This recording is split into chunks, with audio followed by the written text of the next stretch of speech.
Now we're going to take a look at what went on in the Comox Valley. Dean Stoltz with this report. The earthquake rattled the Mid and North Island, and while not everyone says they felt it, those who did say it was an unforgettable experience, especially for those working in older buildings like this one on Cliff Avenue in Courtenay, home of Ray Vick's barber shop. Well, I was sitting on my chair reading the newspaper, waiting for clients, and all of a sudden I felt the whole building vibrating, and I went out the front door and went next door to the beauty salon, and they also felt it too, and that's amazing.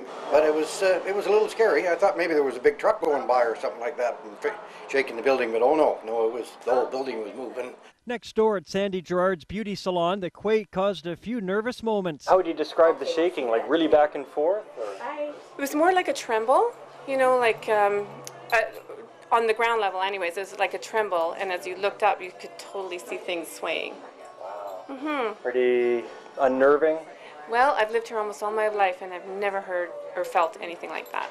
Hanging baskets on the street were swinging as well, and Rod McKenzie felt it in his store. I was in the store and I noticed the whole building started to shift and wobble, and then it stopped, and there was pulses for about 30 seconds afterwards. You could feel it. I thought it was a truck, but no, the whole store shook. But nothing fell off the shelves, nothing came down? If it was any more, something would have fallen, yeah. You're still shaking now, even a couple of hours later. Yeah.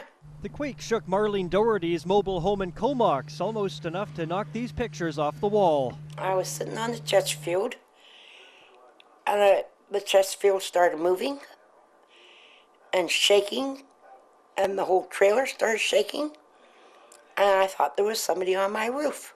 You'd have to have lived around here for several decades to have felt an even larger earthquake back in the 40s. Vancouver Island's largest historic earthquake and Canada's largest historic onshore earthquake was a magnitude 7.3 event June 3, 1946. The epicenter was in the Forbidden Plateau area west of Courtenay. It caused considerable damage and knocked down 75% of the chimneys in the closest communities. Part of the wall came down at Courtenay's post office. That same building, made of vulnerable bricks, still stands today. No damage reported, though, by the latest quake at all. Now, that was the situation in the Comox Valley. Another area we received lots of calls and reports from was Campbell River, and that's where Dean Stoltz joins us now live from. I know, Dean, that you spent a lot of the day in the Comox Valley getting a lot of reaction there, and it's funny how different parts of the communities, some people say I didn't feel anything, and other people said they saw their chandelier rocking around, and then Campbell River, I know a lot went down there today as well. Well, Scott, not only in the same communities, but you could have been on the same street. Some people a few blocks away say they felt the shaking, and maybe whatever they were holding, or they saw planters in the street corners wavering, and then a few blocks away, people saying they didn't feel anything at all. So maybe it was just people paying a bit more attention or not. But it's very strange, and maybe something the scientists will be able to explain down the road. But yes, within a few block distances, people feeling it, and some others not. But so far, I guess the positive out of this, and we'll be hearing from some of the experts a little bit later in terms of how this all occurred and what this means down the road, but certainly no damage and so far no injuries to report.